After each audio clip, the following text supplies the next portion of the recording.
So good evening to all of you. So today we'll be discussing about engine emission journey. As you all know that what we are doing is we are moving towards more greener environment, and as a result of which what we have to do is we have to cut down the pollution. Okay, and how we can cut down the pollution? Though if I talk about the pollution, that many sectors they are actually producing this pollution, but apart from those sectors, automobile sector is the one who is responsible for producing around 27% of the total pollution. So what we have to do is we have to make the vehicles which are more green, which will pollute less. Okay, so what we have to do, we have to reduce the toxic gases that are coming out from the automobiles. Okay, so in this session, we'll be discussing about the various emission norms which are there in India for reducing the pollution. Okay, latest we have come into BS6 generation of engine emission parameters that we will be discussing, that what all changes we have done, however these policies made and how they were implemented. Okay, as we all know that in today's time, the major problem is for getting the clean air to breathe, and second problem is the global warming. So what we have to do is we have to reduce the both. We have to reduce the global warming also, and we have to reduce the pollutants also. I've told you that automotive, they alone are responsible for, just a second. They alone are responsible for, for around 27% of the pollution. So this was the study which was being conducted by IIT Kanpur. Okay. So as a result of which government has taken various measures so as we can control the pollution.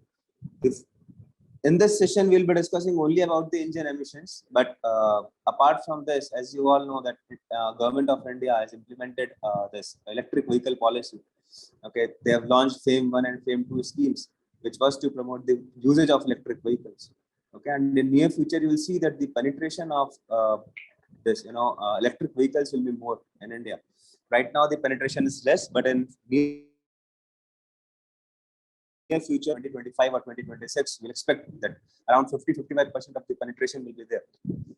Okay, now coming back to the today's topic, as I've told you that India, India is a major polluter. Why? Because we are the developing nation. And when we are the developing nation, so obviously what will happen, that because of the globalization which is happening, that's what will happen, the pollution will be more. And one sector is automotive, which is producing the pollution. Okay, so India, it ranks #1 in pollution related deaths. That was the study being conducted by Lancet Commission. They have submitted their report to Government of India. Okay, second, you all know about AQI. AQI stands for Air Quality Index. And we know that the Air Quality Index is degrading day by day. Typically, if I talk about Delhi and NCR, the Air Quality Index is generally, it goes in between very poor to severe range, especially in the month of September.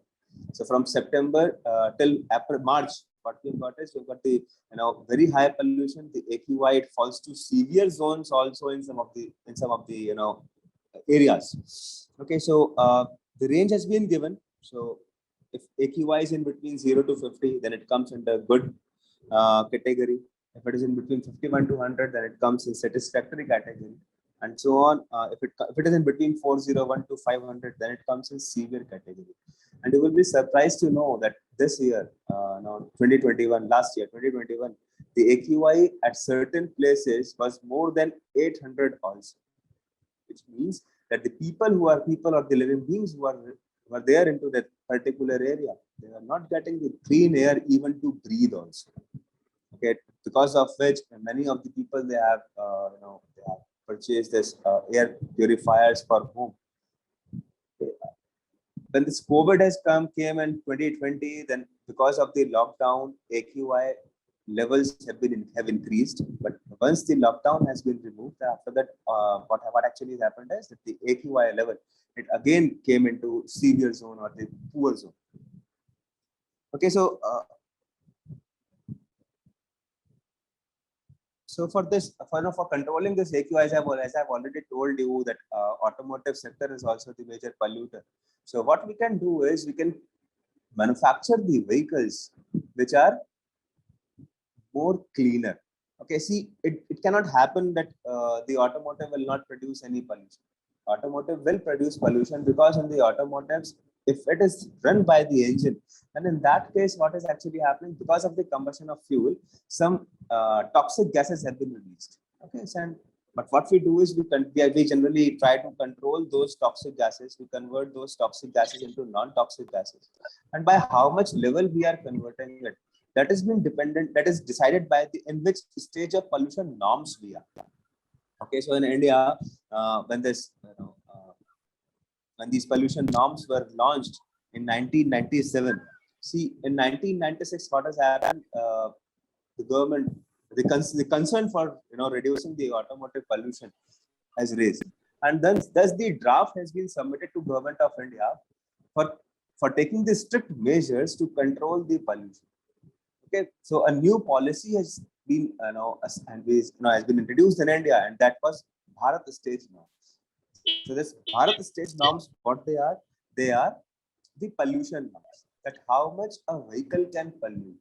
So it depends on the category of the vehicle also. As we know, if we talk about the category of the vehicle, the category can be two-wheeler, three-wheeler, four-wheeler, commercial vehicle, and some special purpose vehicles. These are the categories of the vehicles. Okay, and according to their categories, what actually happens is that how much amount of pollution a vehicle can make, it has been decided. Okay, so as I have told you that these BS norms, they were introduced in 1996. Okay, draft was formed, but they were launched in 1997. So from 1997 to till date, what we have done is we have done major changes in the automotive technology, so as we can reduce the pollution coming out from the. Okay, see, if I'm going from one stage to another, then in that case, what will happen? The rules or the regulations, they will become more strict. Okay, for example, if I talk about the CO emissions, imagine that the CO emission which has been permitted is 1 milligram per kilometer in 1996. So what we have done is, as we are going from one stage to another, so what we are doing is we are reducing this pollution coming out from the vehicle. So when we have to reduce the pollution coming out from the vehicle, what we have to do is we have to change the certain technologies in the automobiles. Okay, so generally what we do is we do some modifications, and what can be those modifications? The modifications can be changes in fuel properties.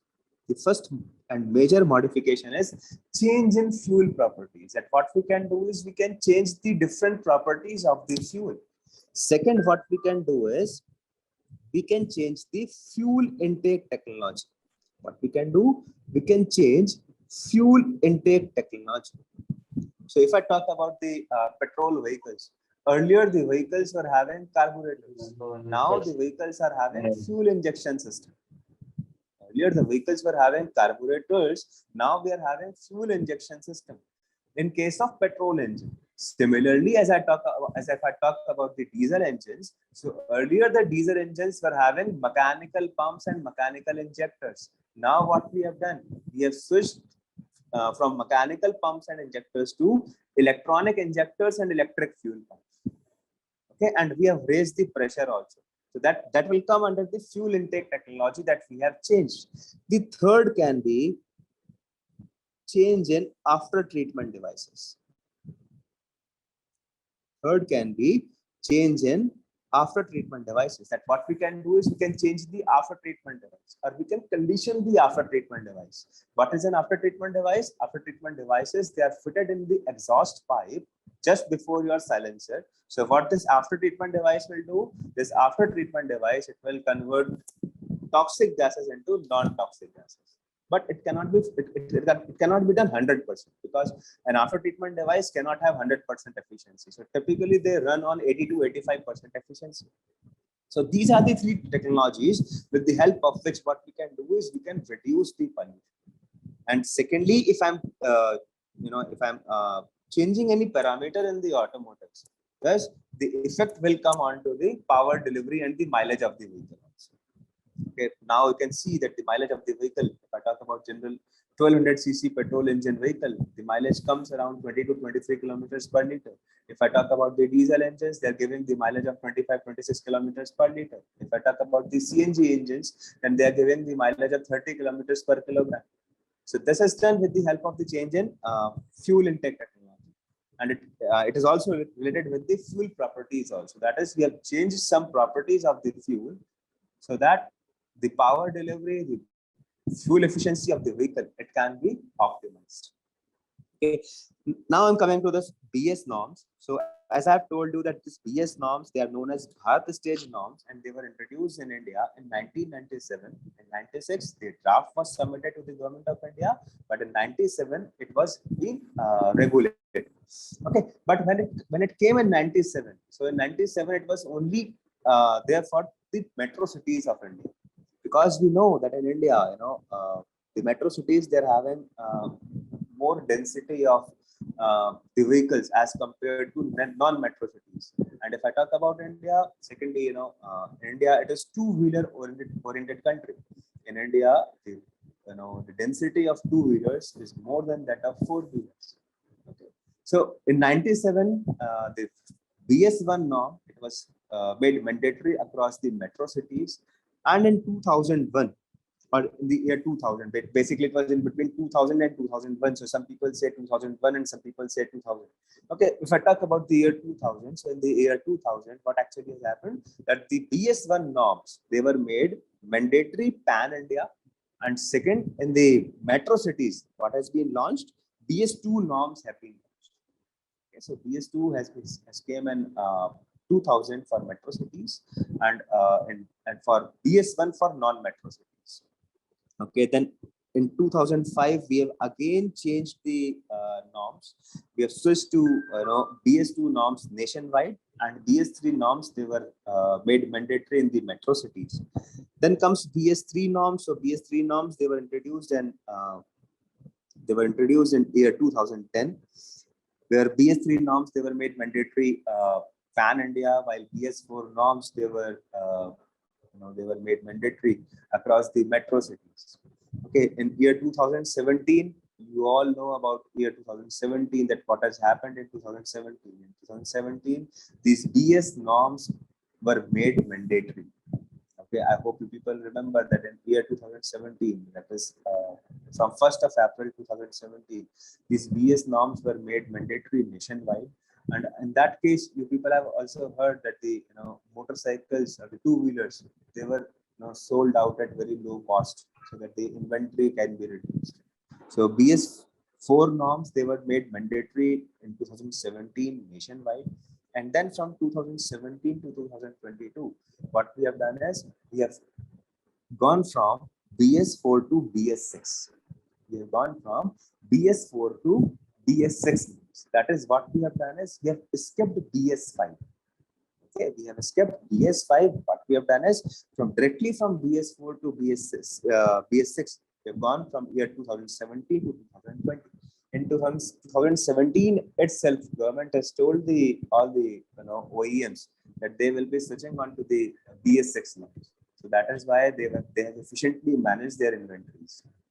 Okay, but if you see about this transition, that is from year 2000 to 2017, from year 2000 to 2017, what has actually happened?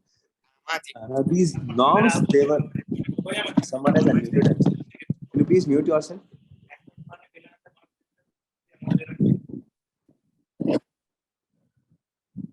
Okay, from year 2000 to 2017, what has actually happened? These norms, they were made mandatory in phase-wise manner. That is, the rules were different for two-wheelers, three-wheelers, four-wheelers, and commercial vehicles. Okay, the rules were different for all the categories of the vehicle. It was if I talk about the BS2 norm itself or BS3 norm itself, if I'm talking about BS3 norms, the BS3 norms were introduced for passenger cars in 2005. But the commercial vehicles, they were being driven or they were being manufactured at BS2 technologies. So the transition has happened, but up to the certain categories of the vehicles. But in 2020, what government has planned is, and they have executed their plan very well. So in year 2020, the BS6 norms, they were made mandatory for all the categories of the vehicle, no matter it is two-wheeler, three-wheeler, four-wheeler, or commercial. And right now, if I'm talking about BS6 norms, so right now we are in first phase of BS6 norms. We are in first phase of BS6 norms. The second phase of BS6 norms is yet to be announced, though earlier it was planned in April 2022, but because of this COVID, government has postponed their plan, and they will relaunch the second phase of BS6 norms most probably next year. Okay, and these norms, what they will do is they will make the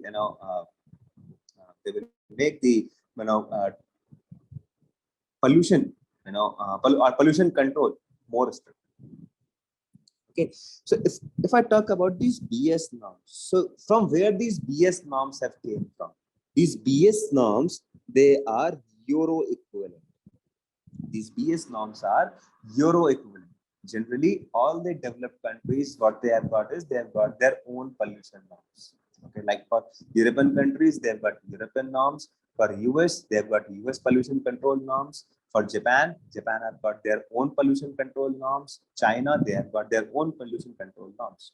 But what we do is we compare our norms from European norms. Okay, because generally the technology has been imported from the European countries itself. Okay, so what we have done is we have compared our norms with the European norms. So if I'm saying BS1, so it will be equivalent to Euro 1. Okay, I'm saying it is equivalent to Euro 1. BS1, BS2. What? Emission norms. ఇక్కడ నుంచి మంచిగా ఉందా అది చూసుకోవాలి నాకు ఐది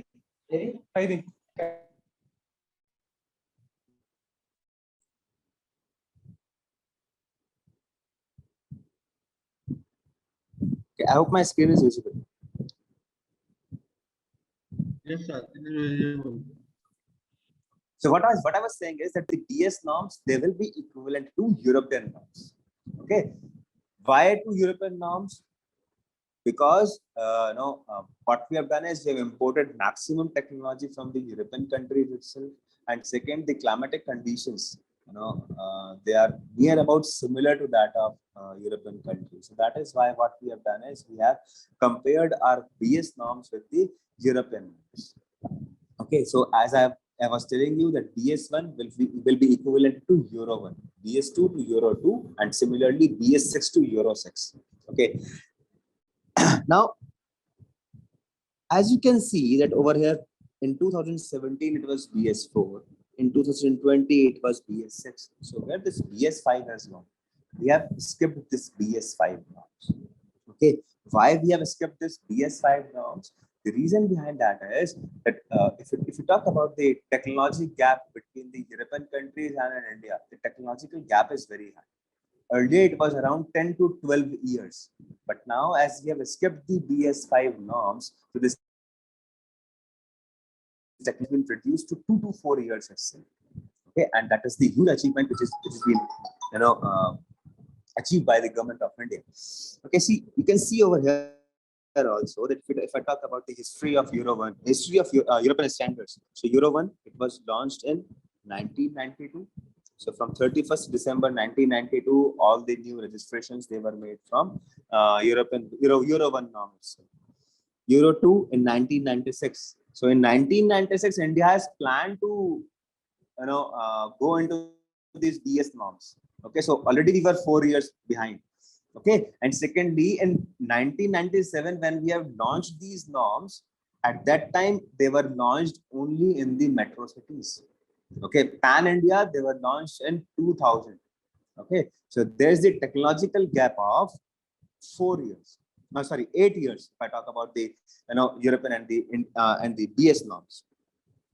Now coming to straightly, I'm coming to Euro 6 norms. So Euro 6, they were introduced in 2014, implemented in 2015, and in India, the BS6 norms, they were implemented in 2020. So what we have achieved is we have achieved the decrement in the technological gap, and that was we would have desired also. Okay, we need to compare our automotive technologies also with that of the European standards. And second, the major reason behind that is we have also signed the Paris Convention, according to which we have to reduce our carbon emissions by half up to 2030. Okay, so by skipping BS5 norms, what we have done is we will be much closer in achieving that target. In fact, automotive sector will do that. Will do its work. The rest of the sectors, we are planning to launch certain pollution parameters or the pollution strategies also, and Government of India will be successful in that also. Okay, so as I was telling you people that the BS norms, they are equivalent to European norms. They are equivalent. No, they are not 100%. 100% as that of the European norms. Why? It's because of the difference in the geographical conditions. Because of the difference in geographical conditions and the climatic conditions, the properties of fuel, they are not same as that which is present in the European countries. Okay, and similarly in India also, what you will see is that if you are taking the oil from different refineries, like I'm sitting in Delhi, so we are taking the oil from Mathura Oil Refinery. So the Mathura Oil Refinery petrol or diesel, they will have certain different properties than that of the refinery which is present in Gujarat. Okay, because of the difference in the geographical and the climatic conditions, what we have done now, because of that itself, the properties of fuel can vary in different parts of India as well. Okay, and accordingly, what will happen? Accordingly, the toxic gases coming out from the fuel, from the engine, they will also change. But when we are designing the pollution norms, we keep this thing in mind also. So we always provide the specific range that up to this it is acceptable. Beyond this, it will not be acceptable.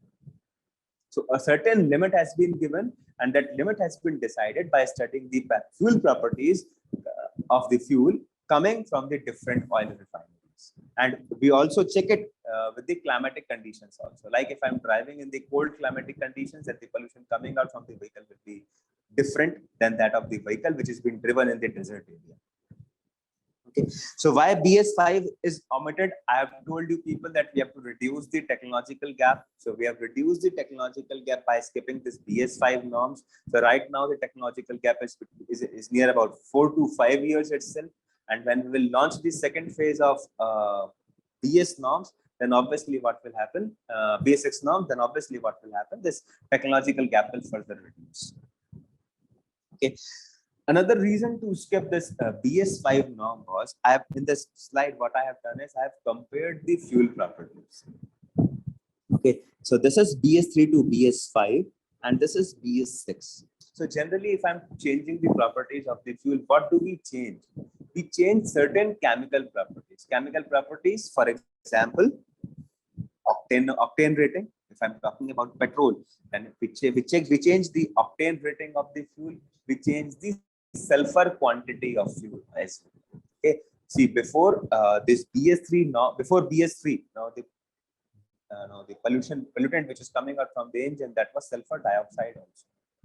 Okay, and because of sulfur dioxide, the chances can be of acid rain also. Okay, so we have to reduce the sulfur dioxide emission. So how we have reduced is, how we can reduce the sulfur dioxide emission by reducing the quantity of sulfur in the fuel. Okay, so that is what we have done also. When you will go through this chart, you'll see that we have actually lowered down the quantity of sulfur in the fuel. But coming back to the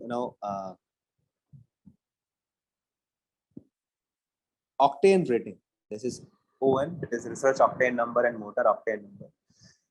See, why this octane rating is required? High octane fuel means that there will be less chances of knocking. High octane rating fuel means that there will be less chances of knocking. Okay, that is what we can do is we can increase the compression ratio. I hope the people who are from mechanical engineering branch or automobile engineering branch, they can relate with this statement. Okay, if you have studied the effect of different parameters on the combustion process, that is there in the IC engine subject. If you have studied that part in In that one parameter is the compression ratio. So higher the compression ratio, what you will get is you'll be able to burn more amount of fuel, and when more amount of fuel is burned, then obviously what you will get is you'll get the what you'll get is you'll get more power and more fuel economy from the vehicle. Okay, but if I talk about the petrol engine, then in the case of petrol engine, we keep the compression ratio near about 9 to 10. Why? Because if you go beyond 10, then in that case, what can happen? The the knocking effect can happen during the combustion process, and that is not desired because it can cause high wear and tear in the different engine components. Okay, so how we can increase the compression ratio? See, if you have to increase the compression ratio, we have to reduce the chances of knocking. So how we can do that? By using high octane fuel. Okay, that is from BS3 to BS6. What we have done is we have increased the octane rating of fuel also. So octane ratings are two types: RO1 and MON. RO1 stands for research octane number that we use for the research purpose. MON means motor octane number, what we actually. Okay, and right now the octane rating which we have got is for the extra premium petrol. What we have got the octane rating? Octane rating is 95 in that case. Okay, and in Delhi, the fuel is coming which is having 100 octane rating. Octane number for that fuel is 100. Okay, while for normal fuel, the octane number is 90. So 90 is for normal, 95 is for extra premium, that is XP95 you say, and 100 is the special fuel which is being supplied in Delhi. The cost will be different for different type of fuels. If I talk about the normal one, that is around 97 rupees per liter. If I talk about 95, it is 102 rupees per liter. And if I talk about 100 octane rating fuel, it is 160 rupees per liter. That is, the refinery has to do extra work in that. They have to build their capacity accordingly. And this 100 octane rating fuel, it is under research right now. Okay, gradually it will be supplied pan India also, but it will take time. Okay, next is the sulfur quantity. The sulfur quantity for BS3 it was 150 ppm. For BS4 it was 50 ppm. For BS5 we have reduced. Sorry, BS5 which was proposed we have reduced down to 10 ppm. But in BS6 what we are actually getting? We are actually getting the sulfur rating of 8 ppm. That is, we have reduced the considerable amount of sulfur from the fuel, and as a result of which, what we will get? We'll get the less sulfur dioxide emissions coming out from the vehicle. Okay. See, as I have told you that how you can reduce the pollution. You can reduce the pollution either by changing in the fuel properties. This we are doing. By changing in the fuel intake technology, that is how we are supplying the fuel into the vehicle. That we have also done. We were supplying the fuel from carburetor, and now we are using fuel injection process, and that is port fuel injection process. In some of the vehicles, you are getting GDI as well. That is gasoline direct injection also. And in all these three categories, what we have done is we have changed the intake method of fuel. We have changed the pressure of the fuel at which it is being delivered into the combustion chamber or into the port. If I talk about the carburetor one, the pressure was only about 20 kilopascals. When we have entered into fuel injection system, that is port fuel injection system, the pressure is around 5 to 10 bars. And when we are going into GDI, that is gasoline direct injection, and the pressure will be raised to 100 to 135 bars. Okay, and you all know that how will the maximum fuel will burn if the fuel is atomized properly and vaporized properly. So this we can achieve by increasing the fuel delivery pressure. Next comes the diesel standards. So for diesel, majorly what we have changed is we have changed the sulfur quantity. So earlier it was 350 in BS3, 50 for BS4. For BS5, it was 10. And what we have achieved is we have achieved 8 ppm in case of BS6. So what you can see in this is, from when you compare BS5 and BS6, what you can see in this is that the properties, they were nearly similar. So going from BS4 to BS5 and then from BS5 to BS6, the capital investment by the refineries would be very high. So they have saved their capital investment. Okay, because when we are changing the properties of the fuel, when we are going from one fuel standards to the other fuel standards, in that case, the refineries have to invest a lot. they have to upgrade their facilities. Okay, so this is why what we have done is we have skipped the BS5 norms. I hope this thing is clear to all. The first one was for reducing the technological gap, and second one is that the properties of BS5 fuel and the BS6 fuel, BS6 fuel, they are nearly equal. That is why we have skipped BS5 and we have entered directly into BS6 norms. Okay, this is the emission composition, that how much amount of emission should be there. So if I talk about the diesel, all figures, they are in gram per kilometer. For BS3, the carbon monoxide emissions for 0.64, this was the permissible limit. For BS4 it is 0.50. For BS6 it is also 0.50. Hydrocarbon emissions in diesel engine, they are very less, so they are negligible. Why they are less? Because diesel engines, they run on lean fuel mixture. That is, the amount of diesel is less than that of air. So when the hydrocarbon supply will be less, then obviously what will happen, that the hydrocarbon emissions will not be there. Next comes the NOx, that is oxides of nitrogen. For 0.50 in BS3, 0.25 in BS4, and 0.06 it is in BS6.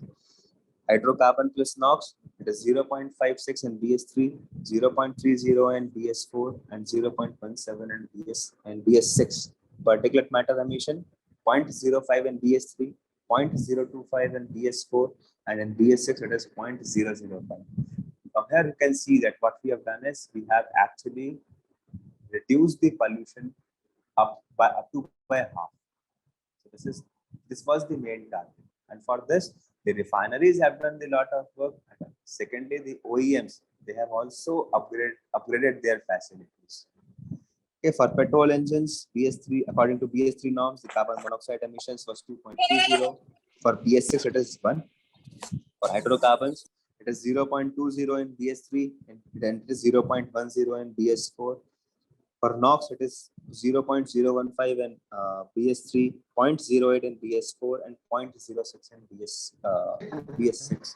See, you can see in this petrol figure, nothing much has changed. Okay.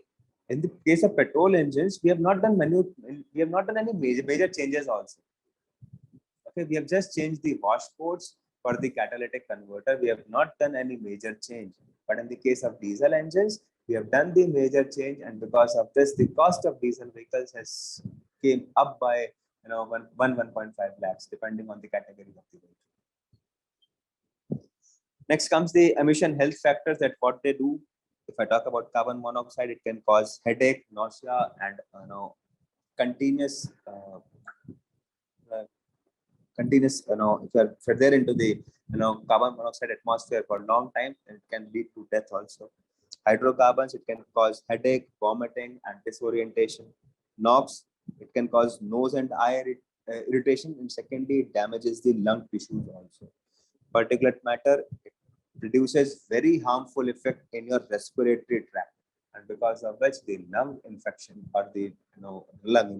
or it can lead to the lung cancer also, and which is the major reason for death in India. And it is caused because of the air pollution.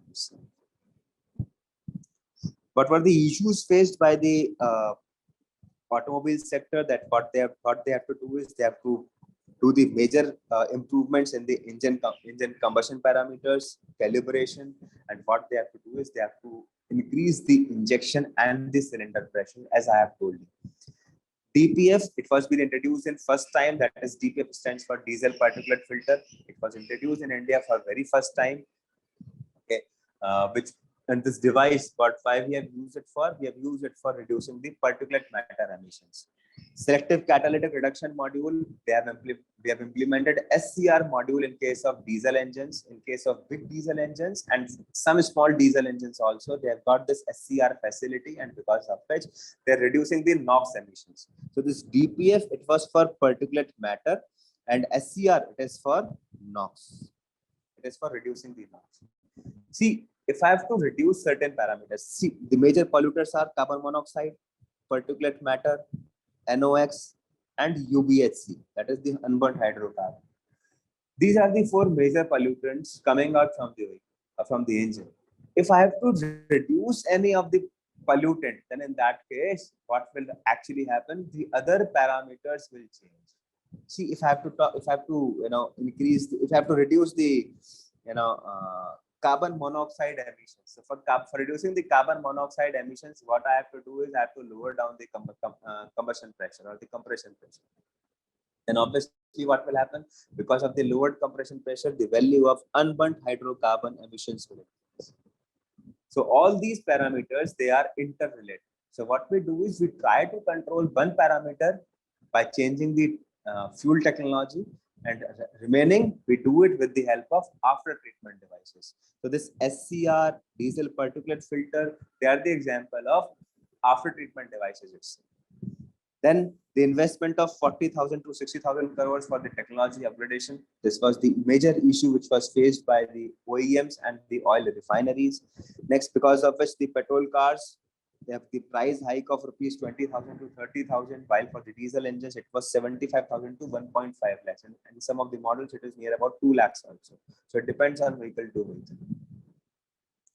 Okay, and because of this itself, many OEMs, they are now not producing the smaller diesel engines. Example, Maruti Suzuki, they're not producing the smaller diesel engines. Tata Motors, they are not producing a smaller diesel engine. And the major reason is this itself.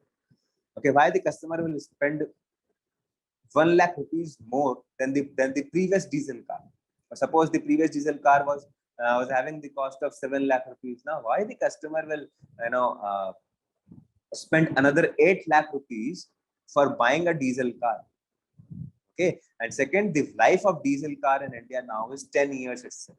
So if you think about the cost, about the cost recovery also, you'll not be able to recover that. Secondly, the maintenance costs for the diesel engines are higher than that of the petrol engines, and that we all know.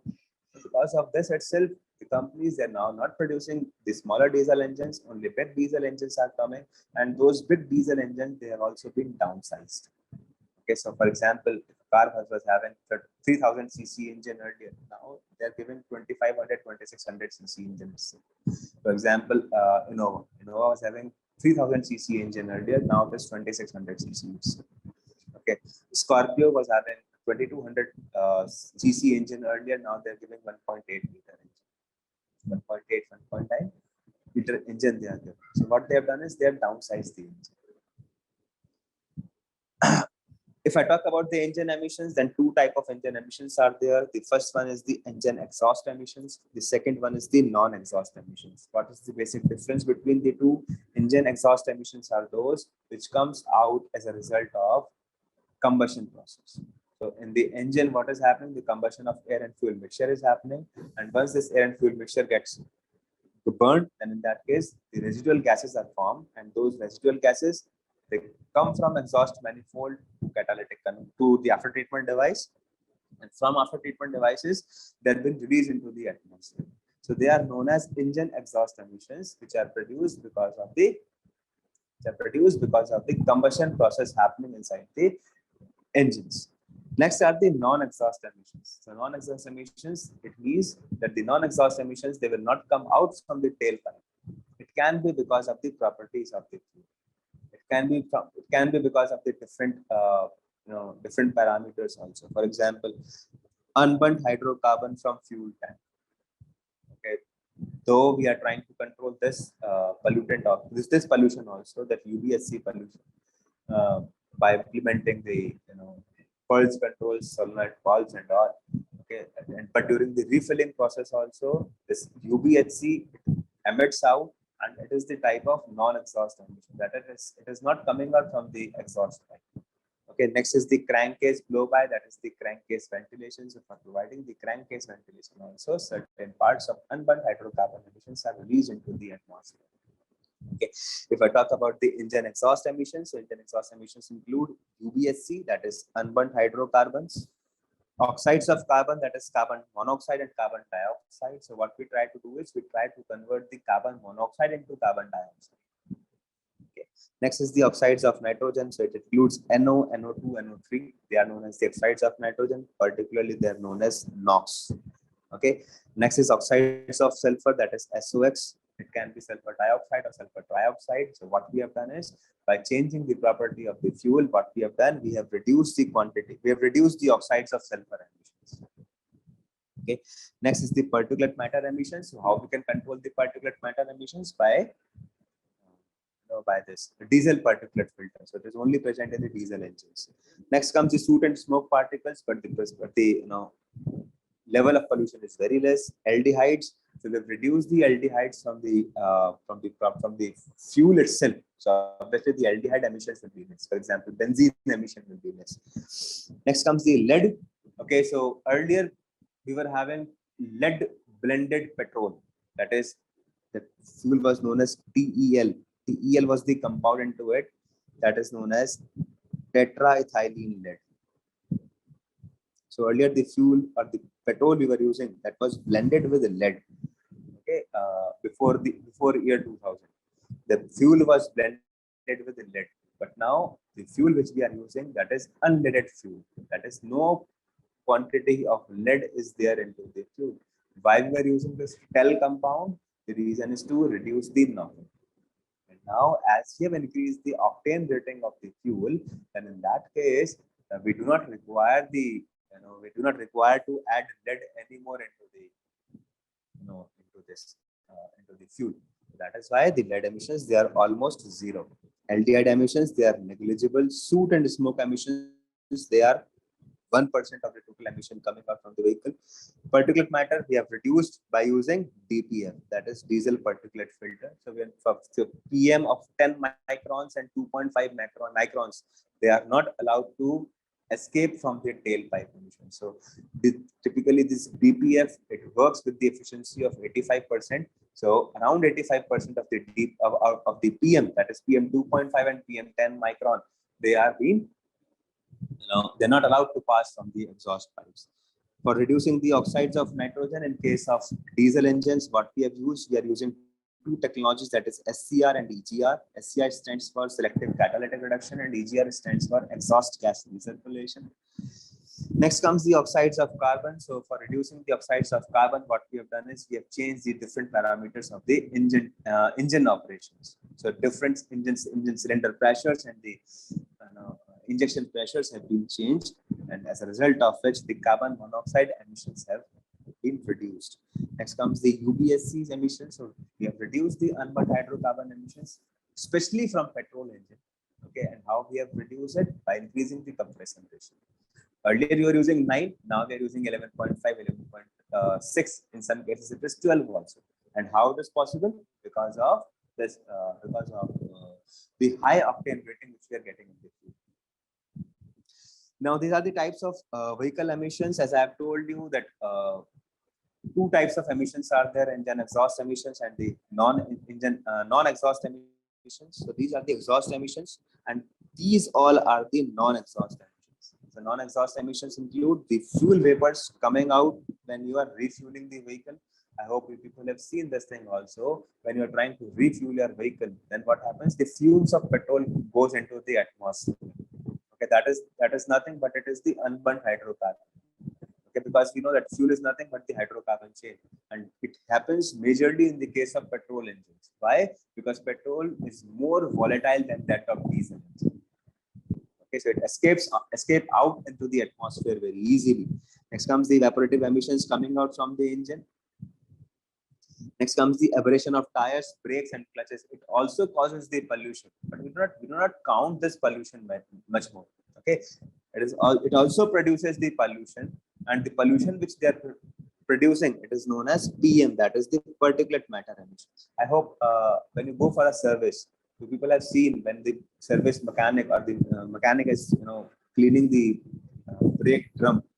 Okay, then what you see is when the brake drum is opened, some black color particle is coming out. That is nothing. That is the particulate, okay, which is because of the aberration in the brake shoes. Okay, and in the brake pads also, this aberration is there, but it has been released into the atmosphere. Okay, so we'll not discuss this thing, that how the emissions are formed. So if I talk about the UBSC, the operating conditions should be 1000 to 2000 RPM. So at this RPM level itself, the unburnt hydrocarbon emissions will be more. Why this unburned hydrocarbon emission can be there? It can be because we are using richer mixture into the fuel, into the combustion process. That is, if I talk about the petrol engine, as I have told you people that in the case of petrol engines itself, this hydrocarbon emission is there. Why? Because the petrol engines, it operates on higher mixture zones or the richer mixture zones.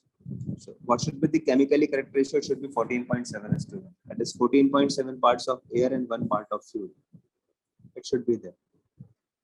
Okay, but in the case of petrol engines, what we do is we go on to the higher ranges that the quantity of air is less than that of the fuel. So that is why when richer mixture is going into the combustion chamber, then whole of the mixture will not be burned. As a result of which, the unburned hydrocarbon emissions will be there.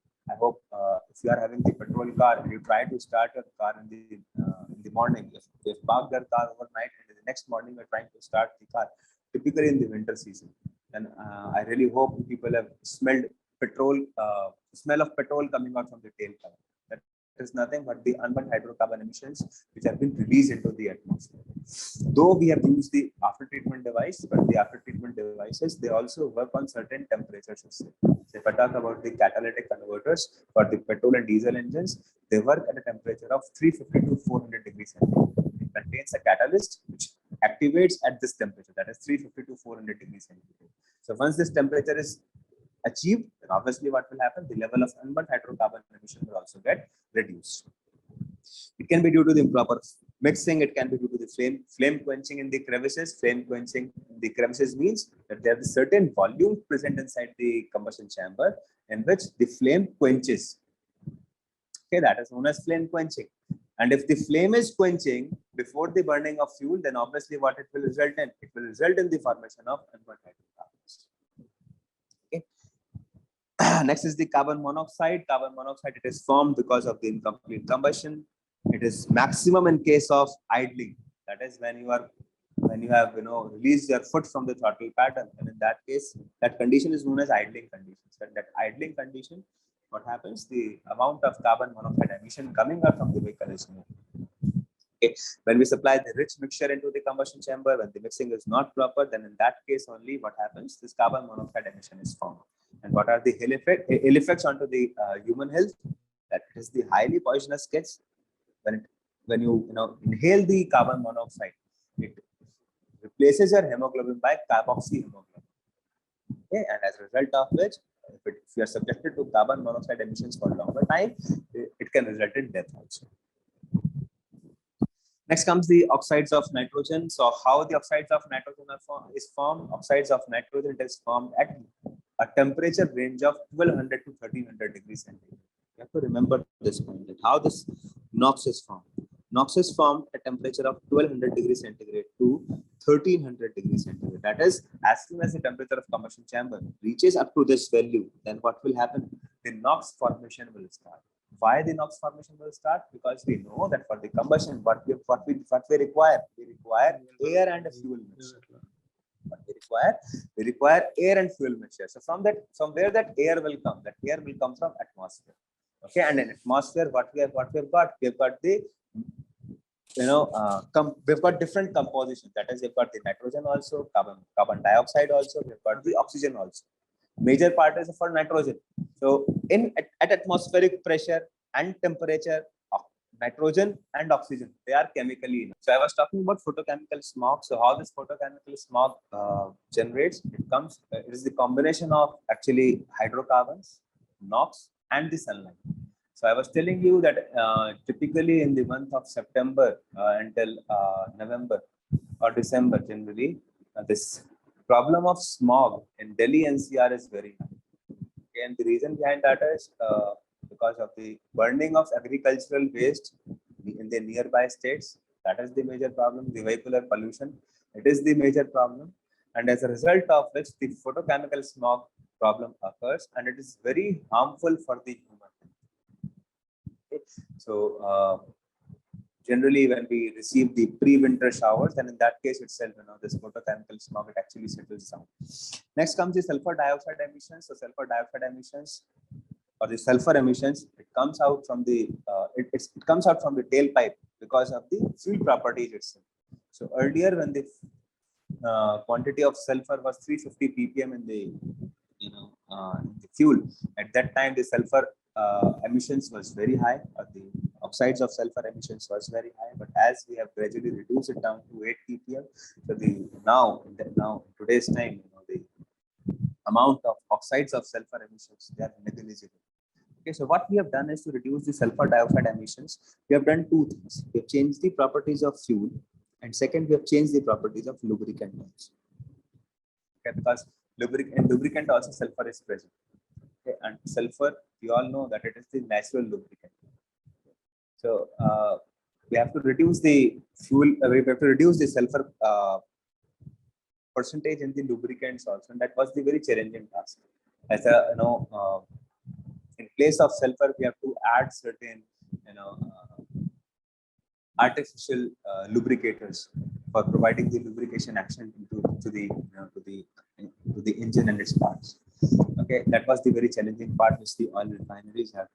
Why do we need to change the reduce the quantity of sulfur in the lubricant? The major reason behind that is in the combustion process, certain part of lubricant is also consumed.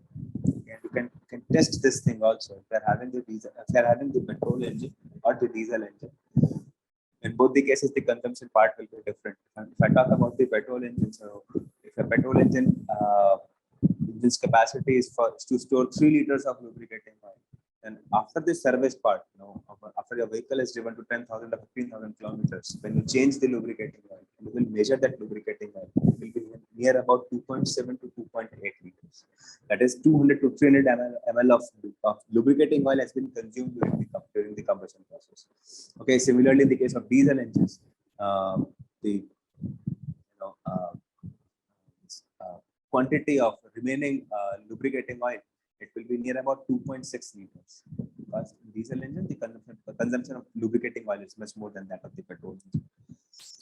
Okay, so that is why we have to reduce the quantity of sulfur in the lubricants. Now this is the NOx, particulate matter, and carbon monoxide trade-off curve. And this curve, what you can see that if I'm trying to change one parameter, suppose I want to change the NOx during the combustion process. If I'm changing the NOx, so how this NOx was produced? NOx was produced because of the high temperature. How I can reduce the high temperature? By reducing down the compression ratio. Now, when I'm trying to reduce the compression ratio, as a result of which, what will happen? The unburnt hydrocarbon emission will increase. So, as I have told you earlier also, carbon monoxide, unburnt hydrocarbon, and this oxides of nitrogen, they are interlinked with each other. So what I can do is I can change only one parameter during the engine operation. The remaining I have to tackle with the help of after treatment devices. Okay, now this is the SI engines emission control. I have taken the one example of SI engines itself, that is the petrol engine itself.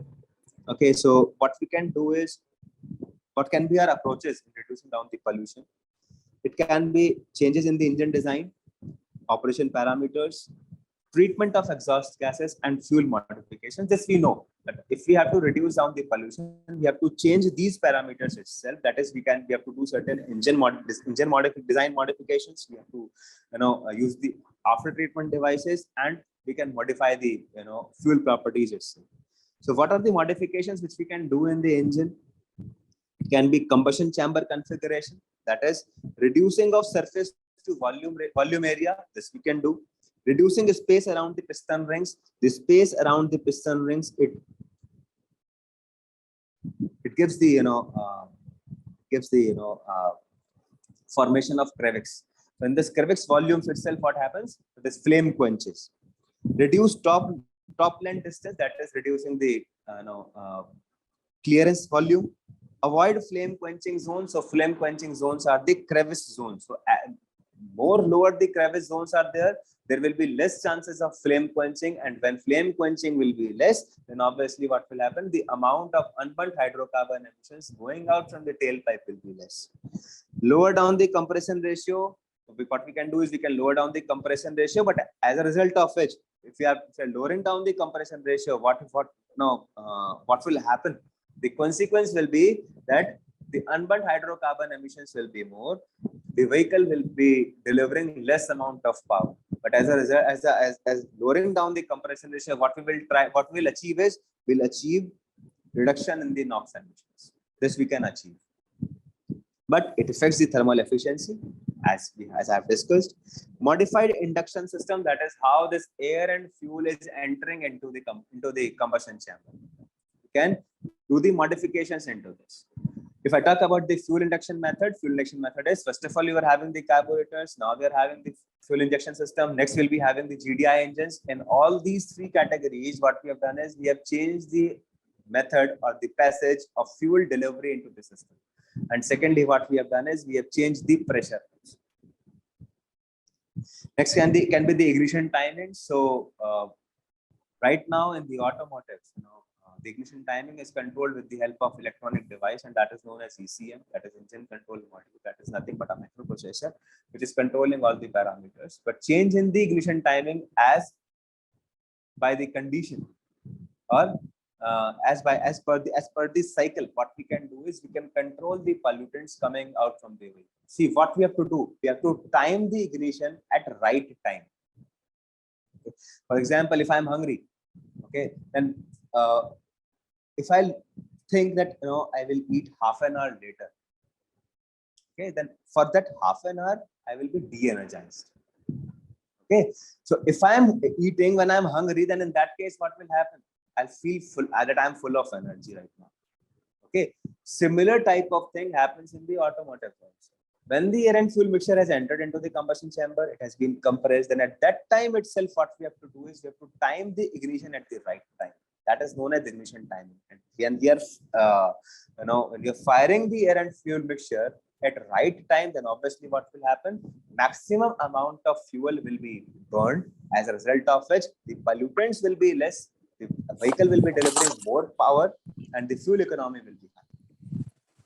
Valve overlapping, that should be reduced. Valve overlapping means when the intake valve and the exhaust valves both are opened at a particular time. That is known as valve overlapping. So we have to reduce the valve overlapping, that we have reduced by using variable valve timing method.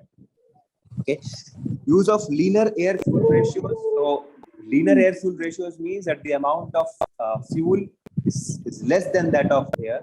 But in case of petrol engines, what will happen? The driver will feel that the power output is not coming as required. Okay, that can be the consequence of this. But using the linear air fuel mixture, it will result in less unburned hydrocarbon emissions.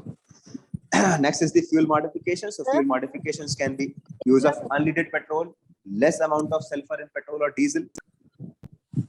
Okay. Use of reformulated petrol, that is oxygenated gasoline in winter season, and low volatility fuel in the summer season. That still this is not available in India right now, but in near future this thing will also be available. Okay.